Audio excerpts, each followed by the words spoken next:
compétences élargies vont permettre aux 20 établissements retenus le recrutement autonome des personnels, la libre répartition du budget dans les différentes filières, la libre fixation des droits d'inscription ou encore la gestion du parc immobilier.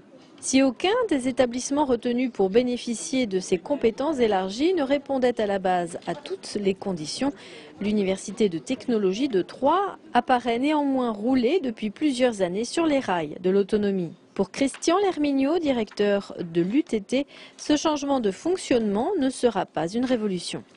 L'établissement est déjà dans un processus d'évolution et de changement. Je ne dirais pas que ce n'est pas radical, mais le fait de se préoccuper de chaque programme d'enseignement ou de chaque programme de recherche comme un projet avec des objectifs et des indicateurs de résultats fait que pour nous, il était important d'avoir un maximum de flexibilité sur la façon d'allouer les moyens et de pouvoir au besoin réaffecter les moyens si un programme ne fonctionne pas assez bien, l'arrêter ou lui donner plus de moyens, je dirais comme n'importe quel organisme ferait du pilotage. Donc c'était pour nous c'est une flexibilité dans le pilotage qui nous était nécessaire, une réactivité et cette autonomie doit nous apporter plus de réactivité. Le budget de l'Université de technologie de Troyes va donc passer de 21 millions d'euros à 32 millions d'euros.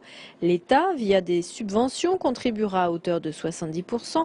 Crédits de recherche, contrats industriels et frais de scolarité représenteront les 30% restants. Loin de la polémique sur la libre fixation des frais de scolarité, les étudiants de l'Université de technologie troyen se réjouissent au contraire de ce passage à l'autonomie. Les avantages pour les étudiants ne vont pas forcément être visibles dès le début. Il va falloir du temps et il va falloir du temps pour l'université pour que ça passe, pour que tout se fasse.